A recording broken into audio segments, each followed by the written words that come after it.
To whom much is given, much is required. Part of that requirement is sharing. Culture is the heartbeat within our lives, and it's at the core of so many things. While we live in a time when we are starving for wisdom, I welcome you to your wisdom retreat at Culture Raises Us. Grace Harry, today's guest is a dear friend who's had an illustrious 30-plus year career in the music entertainment business and is the author of her new book, The Joy Strategist, which is a major part of what she calls the revolution of joy. Before she goes deeper on finding her true calling, and we're very grateful for that, by the way, I would love to get your thoughts on when you hear culture, what does that mean to you? Yes. Well, first of all, thank you so much for having me. You're very It's been so fun. One of my big dreams in life is making fun art with people I love that impacts the world. So watching you create this podcast and have so many luminaries in both our lives, it just was, it's kind of like, this is my life.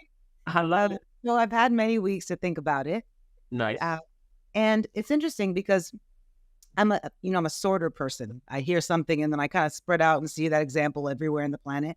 So I started thinking about it in a very broad way.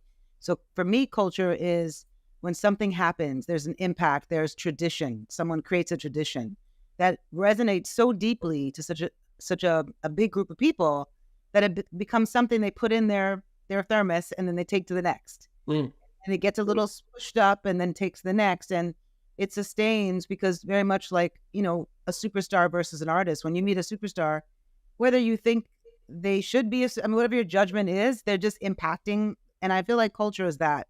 I also think culture is an expression. There's been many I play a game with my friends, just the culture ref game, where we kind of make a little punch and we put in there everything. And, my soup looks wild from the outside, but it's also these pieces that have helped shape me or give me a ping to something that I either agree deeply about or don't, but it's something that helped me shape my own culture of things. And then I think lastly, culture is something that becomes an identity. There's unspoken things. It's why when I'm certain places and I see someone that looks remotely like me, there's this unspoken connection moment, or that's a cultural thing. Mm-hmm. That's the culture, or it's a culture.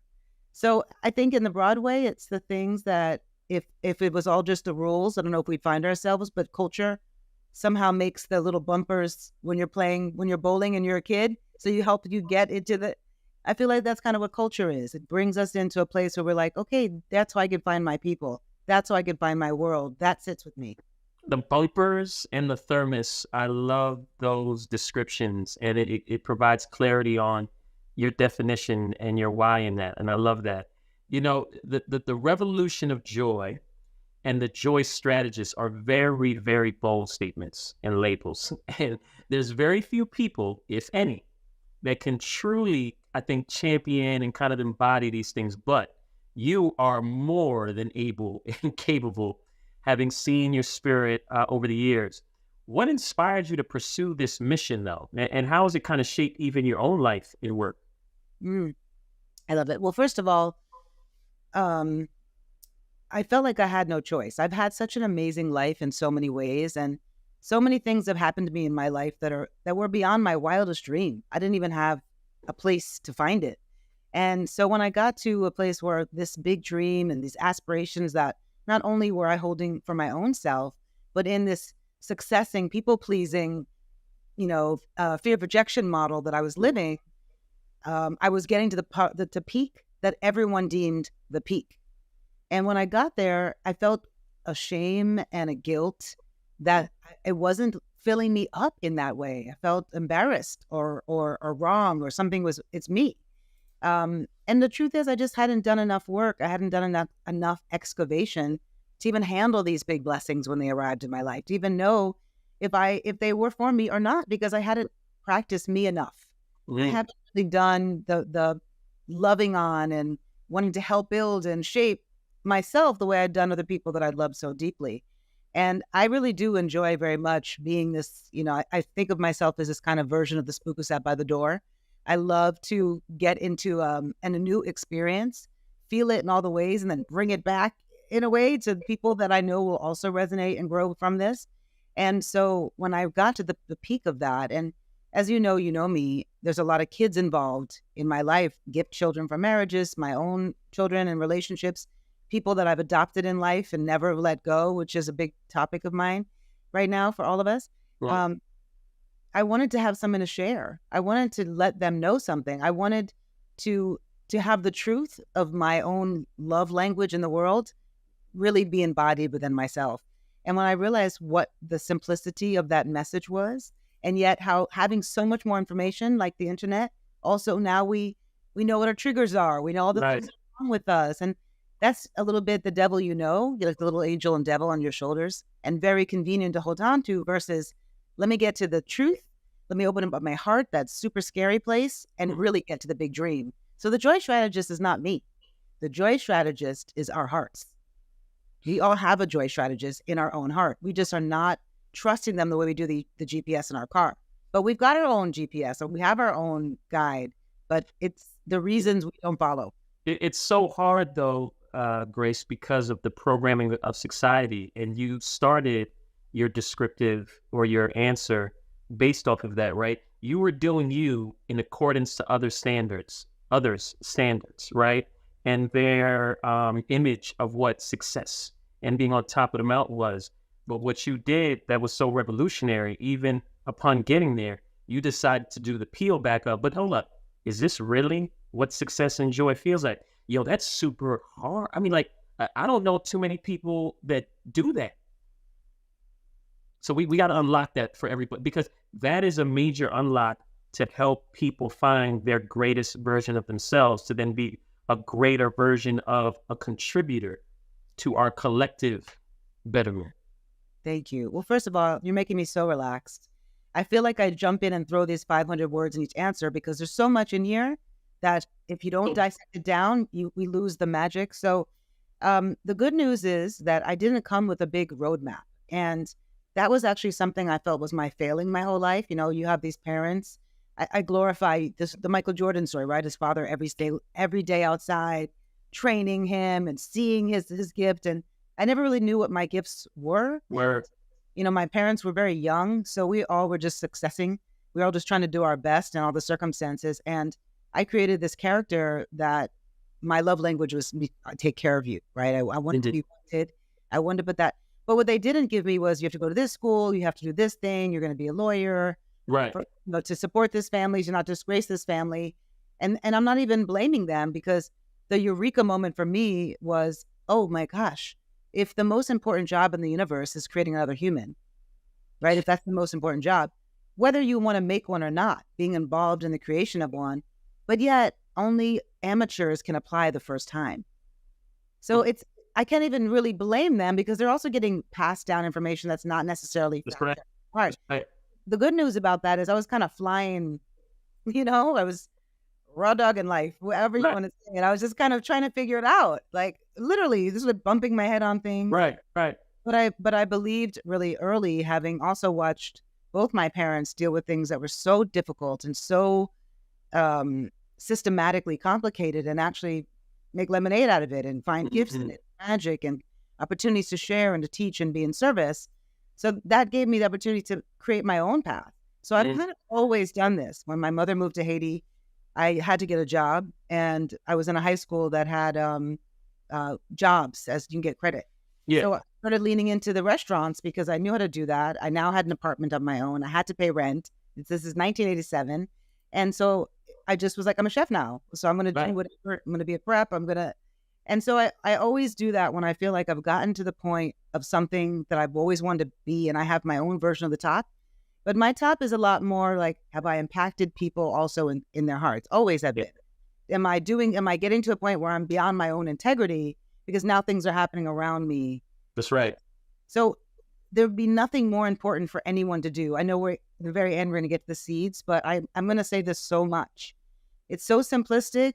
And what's interesting is the world is really pulling us further away from this concept, but to spend a little time every day with yourself, to know who you are and how you feel, and protect it at all costs.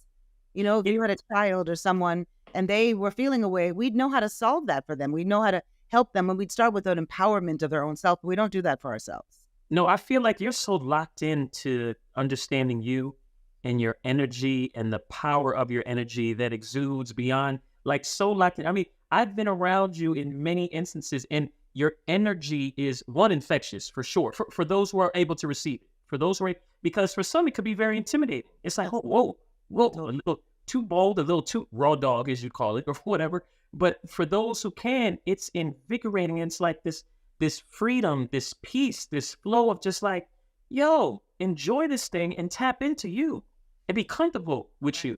So that leaves me. So how do you believe then that cultivating joy and this inner peace can impact the overall culture of an organization or a community? And what steps do you recommend, though, for fostering these values in a very practical, everyday way? You know, it's so fun talking to you because I don't have to kind of do all the extra explanation. So we have both worked at companies that have been led by someone very creative, very passionate. Mm-hmm. And I believe we've also, and again, I'm assuming on your part from the outside in, so maybe not, but for myself, worked at companies that were very data driven. They were about the business versus. Yeah, you got it right. You got it right. You nailed it. You know? Yep. And so in those experiences, we make mistakes. Things are complicated, but then the magic happens, and then everyone's a part. Everyone's giving you their extra. It's a top down, bottom up, which I love. Your interns were asking. We come in the meeting. My kid told me this. You know, we want the collective to really be in the experience, Right? And then we've had experiences, right, where we have not had that experience happen, where it's been very data, creative opinions, brainstorming, heartstorming, I like to call it, putting your passion out there, gut, how you feel, is not necessarily supported. That's right. And so I feel that concept really has to be the way we start to look at companies now. Pre-pandemic, I had a lot of people ask me to come and take a look at their teams. It's something that I love to do, and I'm very passionate about, and I've done a lot in my past, because when I started working in kind of when early hip hop was starting to spread its wings and octopus out and be other sounds and experiences from other cultures, I was noticing that there was an art department and a video department that would create packaging and create what I saw was the communication of all the visuals around this musical gift of this artist, that different people were assuming their version of it and making things that were not congruous, that had no one presentation. Like an ad agency would never do that. You know, Right. so switched. I know what goes on. And so I convinced Barry Weiss, not too hard. I mean, he was a big champion of mine, that I should bring that together. The reason I'm saying all that is because I was asked a lot from then to come in and do that, go to like MCA and Geffen when they were merging, or other companies, because there used to be this concept: you come in and you clean house and Right. you bring your team in, but that's not a way you can do life. That's not nature unless you're bamboo. I'm going all over, but what I'm bringing in No, honey, spot on. is that what I started to do with these early companies, and it was so fun because I'm from the old school. I'm 53, as you know, but these younger people in their 30s and 40s who felt I really understood them, because I did get in there and learn all the ROIs and all the expressions and other things, and all the apps and technology. But what was most exciting was that they were understanding that just like this company they were building, they also had to always be building. And that's, I think, what we don't do in business. You know, I've seen a lot of cults and communities and whatever you want to call them happen.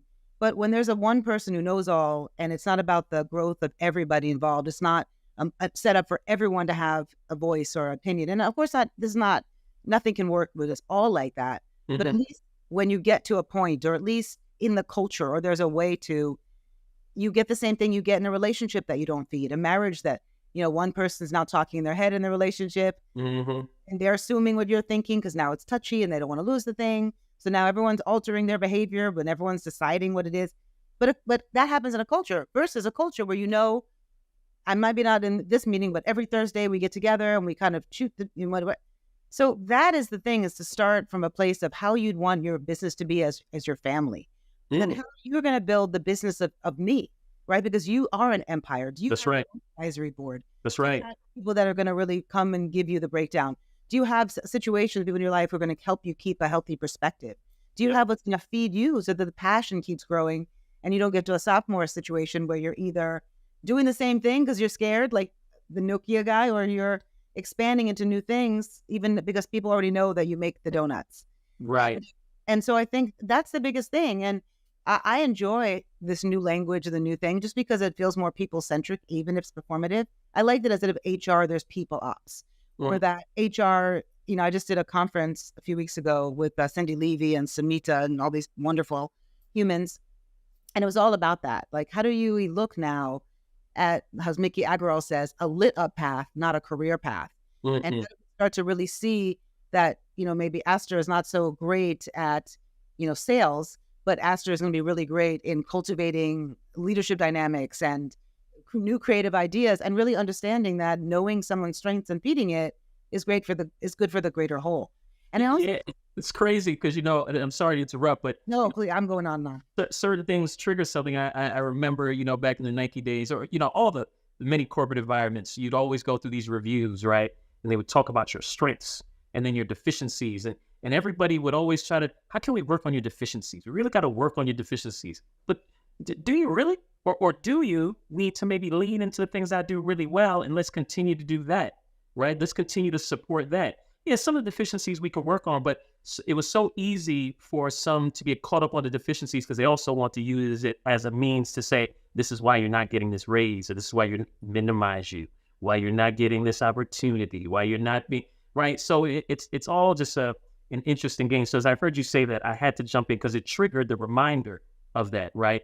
These proficiencies and deficiencies, and why not lean into the proficiencies? Like, these are things you do really well. Let's give you a wider lane to do more of that.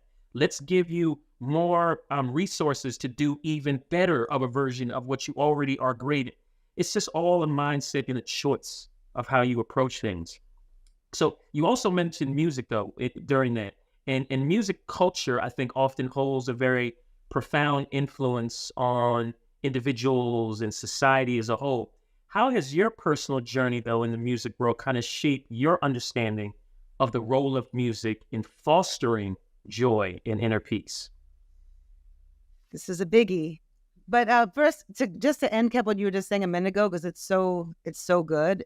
I think when you see anything, even a family, a relationship, a school, a culture, a business, that even gives micro support, or to create smaller people in the company's dreams, or just fosters an idea that everybody's thing matters, and that let me create little subcultures in here that maybe this one even mentors this one. And it's so important what you just said a minute ago, not just leaning on the negative, which is a culture in itself to keep you from feeling like you have too much room.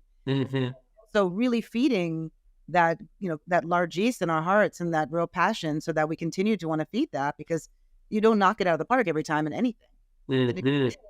Sums up.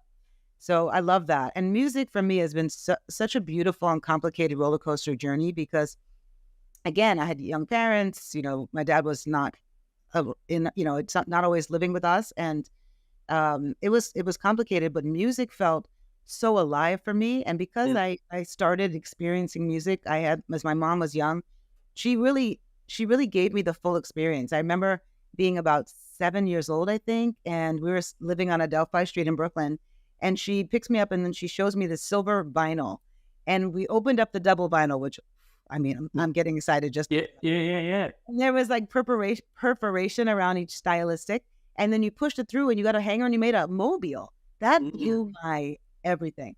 And then the Grease album package. So I just always felt like this was such a gift, art, music, the experience to go outside of your reality and be in something else. And early hip hop was so great because I was mixed before it was trendy. I lived in Brooklyn before it was trendy. Right. As a single mom before it was trendy, I was a latchkey kid before it was trendy. All these things were challenging, but hip hop was so complicated at the time as well. And ska music, that I feel I have a whole philosophy that I can tell you later about how music and drugs and culture really do this thing based on what's going on in the world. So it was just a tumultuous time everywhere. And I remember feeling very comforted by music that was so aggressive in a lot of ways. It gave me a permission to scream and release things and move things. But then it was Barry Weiss, again, I know I keep quoting him today. He said this thing that was I hated it at the moment, but he was right in some ways. He said, you love music too much to work in the music industry. And in a way, because I think the gift of me and what a lot of artists loved about working with me, I've said on before, it'd be artists who would say, because I loved pairing the right people. So I wasn't in every video on every shoot when I was at Island Def Jam Mercury or at MCA, but they would say, can you just come by the set? I want to feel your energy. But really what that was I was seeing them, like I'm really seeing you. I'm really hearing your creative passion. I want to get it so right for everyone that everything marries, and your fans and the people who love you are immersed in the experience with you. So it's been complicated to stay in that, but also understand the business model. It's a business. Somebody has to step. Yes, you're doing this. There's a way. So it really helped me champion for artists and also lean into creativity more, because sometimes we'd have an artist that, I couldn't convince the sales and the marketing department and people to give me more, but I knew they were too special to the world or what they were saying was too special for it to miss people in its lack of grandioseness or whatever. So really getting favors and helping different things and always upfront about it with other artists. Can we do this together? Can we do this? Or if you're doing this job, we back this job up next to it. And so my point is, music has been a gift, a guide, a teacher. It's really shaped who I am as a person. I mean, my culture ref game, 60% of that is artists or music or experiences when artists were taking music and making film. And also it was heartbreaking to really see some places where a human person who gives such a big gift is not given the mental health and support to stay present in that world enough. But everyone's cool with not talking about it while they're making money. Benefiting. Right. And then as soon as they're not making money and this mental health crisis is still there in the different ways we've always seen, now all of a sudden everyone has amnesia. They're not the person, and we're all a part of villainizing them. So it's been a rocky road.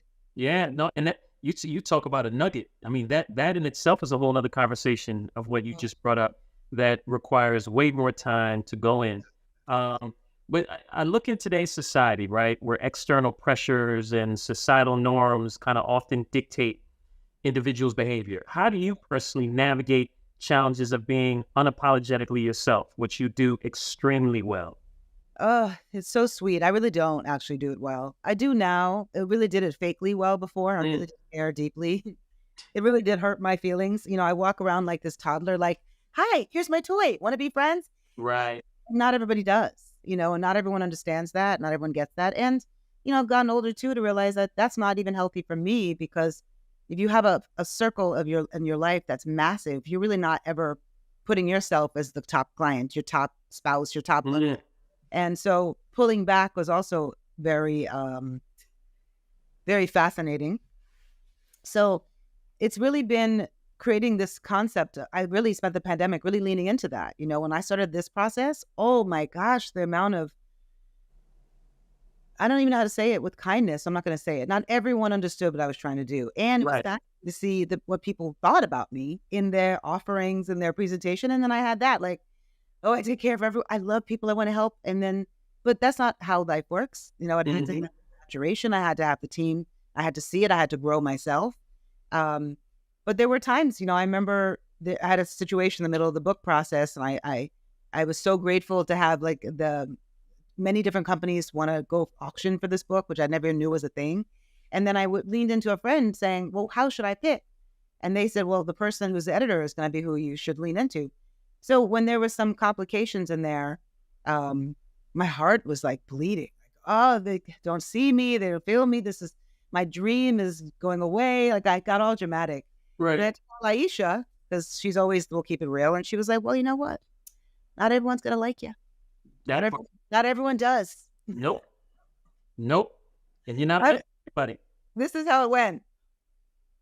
Oh. Right. You're right. And what am I doing here? And I would say to my child, my kids, which is always get it together. Because whenever I'm really ridiculous, what would I say to them? I would say, if you're not for everybody, that means you're really showing up for you. And if you can be as gracious as you want to be, and you can give as much as you can, and people don't get it, you also have empathy that they're on their version of the journey, wherever they are. And even having any spiritual expectations is an ego. So I had to really get into that. And now that's my medicine. And every time I do anything, even talking to you, I was excited, my friend, but I'm nervous because I've been the behind person for so long. Right.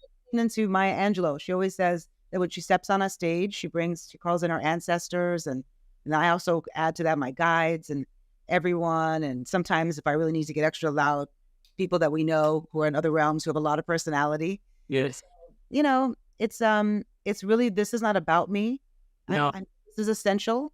that's right. Before the pandemic, people laughed at me around joy. And now the clients I have from people who are in 10-year marriages who can't find their way back to joy together, people who've been so kind of taught a certain concept about that, who can't even access it for their own bodies. So this is really getting some inner systemic change is the only way at this point. No, let me say something. I think joy is one of the most valuable things ever. Mm. Your joy and your peace, there's no value or number you can put on that. And so with that, by no means should you allow a circumstance or an individual to control it. Yes. You had an idea, but I think the other thing when you talk about this unlocking that you're talking about within people, I think it also embracing oneself contributes to, I think, a more inclusive and a more accepting society, right? Because now you're bringing in all these different types of people who are finding their true self, and they're not in the programming in the boxes of what society says. What role do you see yourself playing in kind of fostering that mindset amongst your audience and followers and just people who listen to you? Yeah, I want to be that friend of yours who's going to get you into trouble, but with yourself. I want to instigate people into realizing that we have permission, because that's really where the problem is right there. There's a lot of us who are raised without entitlement, and that word has been co-opted, like a lot of words have been co-opted, but without the entitlement, you can't break a ceiling. You can't move. You can't go into uncharted territories. You can't try some new food, open to new music. You can't lean into things, because if you don't feel it's for you at some level, no matter how much you're trying to manifest, I'm so sorry, I'm going to say a naughty word. You're just fucking yourself. So if you say, I want to be this and I'm going to be excellent, I'm going to do, but then underneath you're running a programming that says, not really. Right. That's not going to really happen. And counterproductive. What do you say? Counterproductive. Yeah, and also we don't even realize where these things come from. You get into Colombia, and then I say to you as your mom, I don't think you're going to do well in New York City. So there's a lot of things we have to unpack, and it doesn't come from someone being mean to us. It comes from their version of safety, their version of love. But that's the problem. That needs to be. I think it was Jay-Z that had an interview where he was talking about don't cast your negative thoughts or your fears on me. Like I know my goals and my aspirations and what it is I want to do, so I'm not going to take your energy on. I mean, I'm going on this journey of making this thing happen and doing this thing, whatever that is. But again, I go back to, and you said it, the programming in our society, it's so much of a burden to get to that place, because society is programming you otherwise. Like, yeah, you're supposed to be fearful. You're supposed to be concerned. You're supposed to stay in the box of safety. But what's safety? Safety, I feel like, is finding your true self and being comfortable in that. Yeah. And the truth is, what is safety? It's like we're using the wrong parts of our team internally. We're running we got a starting five in here. We want to win the game of life, even inside us. And you're using brain for heart stuff and heart for brain stuff and ego just to feed brain. You're never going to get anywhere. You're using the wrong players. It's just not going to work. So the brain is your computer. It houses things. It keeps us safe. It's its job. If we were still hunting lions, it would have to say, Grace, shut up. There's a deer over there, like, focus, bring it all right here. But it can't be what we're leaning into for imagination and new ideas, because it's only going to bring up information from the past. It's data driven and right. Versus our heart, which is like, it's abundant and it's imagination and it's full and it's passion. The problem is, I think, that we have our first heartbreak pre-verbal. And so it feels so uncomfortable. And it's like when you go back to your school, even though it looks small now, it used to look really big. Right. Verbal. So if you're day 5, let's say day 5, I've been nursing you for 4 days and it's been love, and we're looking each other's eyes and you're feeling held and safe. Like, you've hit the jackpot of a great life. In the animal kingdom of the boot camping you have to do to get on with life, securing your community, learning how to walk, getting food and sustenance, you're doing great. But now on day 5, I get a phone call. It's bad news. I turn my eyes from you. Day 6, when I'm nursing you, you're playing with my elbow. You're pinching the skin. Day 8, I'm talking to Jaha and I'm saying, it is so cute. Every time my nurse asks her, he starts to play with my elbow. No, that's not cute. That's the first time that you are performatively working to get love. Right. You realize something happened in your perfect life that was terrible for your 6 days. Yeah. You lost the attention of your your feedback and your love. So this is what happens, that we take that show on the road and we don't realize that I've decided now as little Grace that my parents love me when I'm helpful. Mm-hmm. And so I do that, and I'm a good girl, and I get the gold stars, but I've lost myself in there completely.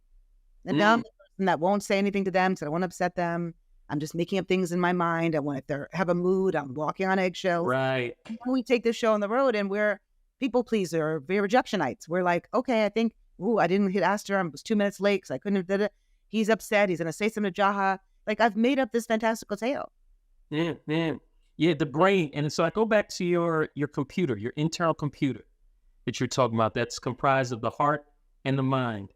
What are the principles and values or mantras? Do you have mantras that are like part of your foundation?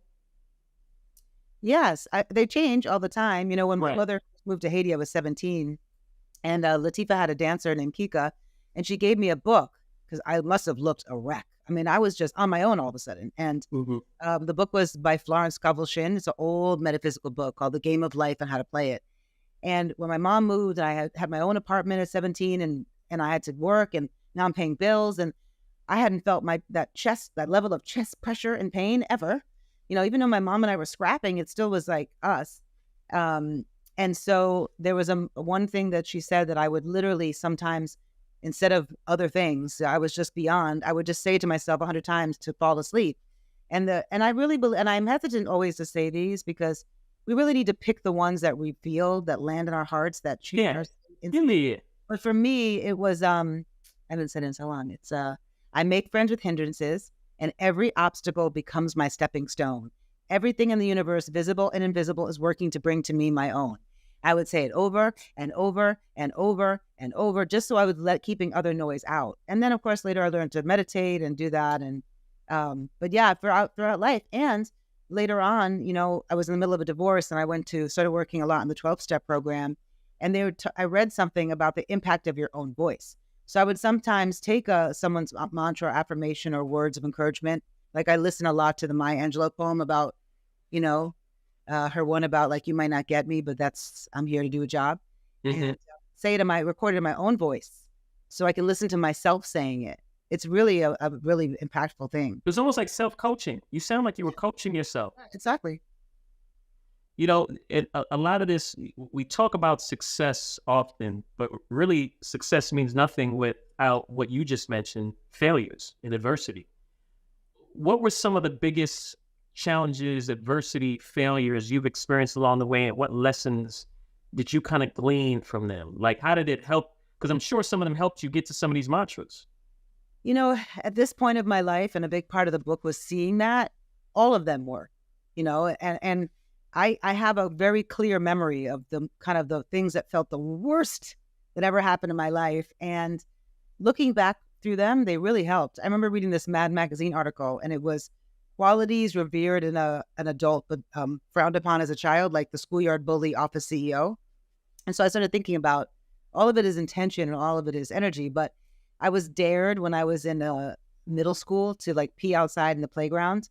And you could dare me to do nuts, right? You could dare me to do anything. And I was like, it was the most shameful, traumatic, stressful, but it was so fantastic because I was on this ride of just, like, we moved a lot. It was at different camps. I was trying so hard to befriend people. And it was just that day that, oh, you're really doing Dos Muchos, Grace. Like, what is going on here? And then I could think about, because I'm a 10th grade high school dropout, I don't have education past that. I got my GED when my son was 27. And, but I always believed I could figure it out. But I've had some moments. I had my own catering company, 19, and sometimes it went fantastic. But I had one project that everything went wrong. I felt so unprofessional and terrible. But again, it was another learning experience about partnership and having a partner and what you really need in a partner. Oh, being at Island Def Jam and LA, a gift and a curse, right? Because he saw the magic in me and I was killing it in creative. And then he was like, great, do marketing. And my concept of marketing, creative marketing, structure a team. He wanted me to really come in with like ad programs and all that. Right. And so I would go in these marketing meetings and it was painful to watch. Like I was getting slaughtered every week. And people would say to me before the meeting, like, "Oh, you're back for more," like, And to me, it was just, I get a challenge, and I haven't hit something. And then I think the most recent one was I did all this work, and I went to all these workshops, and I was working on myself, and I wanted to be different to myself, not just like for social media, right? Mm-hmm. Like I was guilty a lot of before, being the most spiritual and but not really feeling great. So I was done all this work, and I'd come back, and I was working with this woman, and I triggered the shit out of her. I could tell. And then, of course, that boomerang back, and I could feel myself, old school music industry, about to rev up and let her know Right. what's happening. And I was so proud that at that moment, I felt really still and thought, yeah, this is not joy for anybody here. What I'm about to bring to this equation doesn't help anybody. That's right. And I really thought about it, and okay, what would be best for everyone's highest here? And then she was the only one of the group I hadn't met before this meeting. So I stopped the meeting. You know what? I understand how this might be uncomfortable. We've never met, but whatever the thing was. But I was so proud to see this moment that really could have been like these older moments where I don't know what I was proving. I think ego was the perfect hype human. Fan in the, don't let them talk to you, whatever the. Right. But I was so grateful to see my own work and my own humanity and understand what really needs to happen is, I don't know if you've read the 4 Agreements. He talks about everyone with the pain bodies, like their arms are just raw skin. Okay. Each other with these pain bodies. So I was grateful to see that, but I wouldn't have seen that. Or even, I've been divorced 3 times. I don't want that to be the legacy of my children. They do as you do, not as you say. And so really looking at all those relationships, I'm so grateful that they all were happy for these calls, but I spoke to all of them during this process. And when I was bringing things up and seeing them that were mine to own and not so fun to own, it was beautiful to have those horrible moments, but also have them really be willing to be a part of those conversations and, part of that growth. So I think all of them. Yeah, but there's so much strength in transparency and vulnerability. And I think that was reflected in what you just talked about, right? The speaking these things to those dear to you, and even being, speaking to the fact of getting slaughtered in those meetings, right? And understanding that maybe that wasn't the best fit, but it was still a growth opportunity. And because I keep telling, when people come and ask for advice, I say, look, the first thing I say, which I wish I would have done earlier, is welcoming adversity. Mm-hmm. Embrace it. I used to want to run from it. And I used to be like, yo, why is this happening to me? This is so whack. I didn't do anything to deserve this. Why me?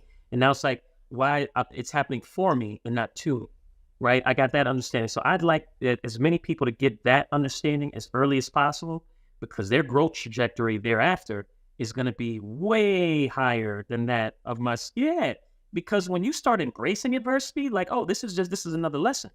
This is another growth opportunity. Just imagine how much you can go through and not get stuck in the why me. Well, you think about people work out, right? I work out and I went to this trainer you sent me to. So now I'm calling you, bragging, complaining that I can't sit down in the toilet because my thighs hurt. So we sign up for work in some areas. We really do get that there's work. But I think it's that pre-verbal heartbreak with our first parent situation that feels so immense. But the thing I say to people is, even if you think you're avoiding the heartbreak, or you're avoiding the confrontation, or you're just avoiding life, because it's going to come around in something you love anyway. Yeah. It's all the same. And on top of it, I see these people who we get into relationships, a lot of us, or even if you buy something new, you love this thing. I love this thermos. I'm never going to use them. Put it up at the shelf. That's not helpful. No. So much, I'm going to ruin it. That's right. We only do one of those 2 things in relationship with everyone. Everyone around us, we're in an intimate relationship with, whoever you're commuting with, your children, your partner, your friends, your employees, your company, whatever. Mm-hmm. So realize that if we don't get back to baby talk where I say, you hurt my feelings, and you say, well, I hear that, I'm sorry. Like, if we don't get back there, then it's going to end anyway. Because now I'm talking inside my head, and the dynamic I said before, and we're going to create a thing that's going to change our energetic thing around each other. And then all of a sudden we're having the fights. I don't even recognize you. Who are you even? I don't even know you. or I can't make you happy. All these grand gestures because they're true on a very subtle body level because we keep not saying the thing, but saying the thing with our expressions or our lack of emotion because we're protecting our own hearts. That's right. So if we can just like be braver, if we all are trying to be these brave people, then, I learned recently that the word courage, Yes. the word cur in it. And so the original translation of courage was bravery to tell the truth of your own heart. That's profound. That's super profound. Of your own heart, like of your own heart. Well, listen, Grace. So the opening scene to your life documentary is about to start. The Grace story. What song is playing and why? The first song that came to my mind, I'm going to say it because I have to. Please. But it's Ali Farke Touré, the song called Ruby. Okay. Because it's such a beautiful, but also sad, but bewitching and sexy song. Mm-hmm. And I really feel like that concept of that life is always up and down. It's always a roller coaster. It's always the high peaks and low valleys. It's always, but if we could just find that balance within ourselves. But I think people make the world go round. Kind of more sums it all up. I really feel like we are is a bunch of stories. Yep. Whether you think it's woo-woo or not to talk about energy, you've been someplace where you've walked in and you felt like, this is not for me. So if we could be the chief energy officers of our own lives and make how we focus on energy the number one thing, then we're always impacting this energy to each other. We're always giving this gift of my delicious energy so that I'm not putting my stuff on you and then you opportunity to work on your own self. Yeah. Chief Energy Officer. I wrote that down immediately and it resonates with me because more than ever in my life, I'm in a place of energy is another one of the more important values in things that I gravitate to or not allow around me. Because I know the power of energy. I know the power of the energy I give off. I know the power of the energy that I can also receive. It's consumption.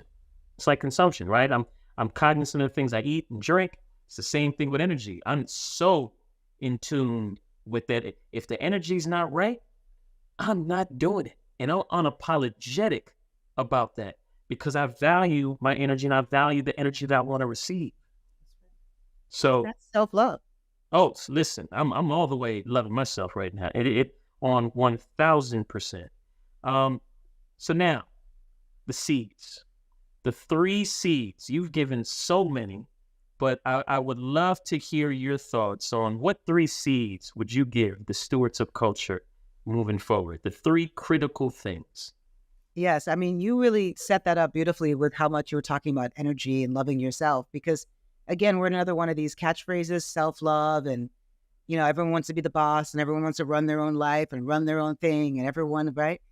But we're not really doing that because we're not treating ourselves. Like if you're really a goddess, if you're really a king, then it's not just like grinding yourself to the ground. And it's really making sure that you treat yourself like you are so special. Treat yourself, making yourself the star of your own story, Black excellence or all these new expressions that people are saying where it's all about them being, my daughter said the day that my generation was work hard, play hard. And her generation is, I'm botching it up, but it's like work a little and play a lot or something. Yeah. But yet people, our generation especially, we don't do that. No, we don't know ourselves. Right. And so if we could just realize that if you don't run the day runs you. If you could start your day every day, just for like 30 seconds to a minute, really filling yourself up, you're going to have a different life. Just that. If you wake up in the morning and it's hard because, forget grabbing your phone, the worst, because you're literally on someone else's ride immediately if that's the first thing over. And then it'll be 4 o'clock grabbing some sugar beverage because you're not getting the sweetness in your body. So you're trying to fill it up some other way. But if you could just, roll in the sheets, say thank you for 3 things that happened yesterday or that already you feel good about this morning, or if all you have to yourself is you taking a shit moment, then put a little pad next to your thing, write jokes, listen to jokes. That's right. Sing something. it's so important, especially where we are right now with mental health issues. Mm-hmm. It's another thing that we've done where we've co-opted it, and we think the only way to that is these long, luxurious days off, or spa day, or yoga, or meditation. But that's not true. Mm-hmm. We did one thing that when we did it, we felt better. Or if you love to dance, one song a day, but just really realizing that whatever makes you feel actually delicious in your own body is the number one way to start your day, your life, your reality, and getting the truth of that. Getting the truth of that being your ritual, and gifting that. It's like going on the airplane and putting your own mask on first. That was crazy. But if I don't have oxygen, everyone else is going to die too. Not everybody else going to die too. Let me say something, Grace.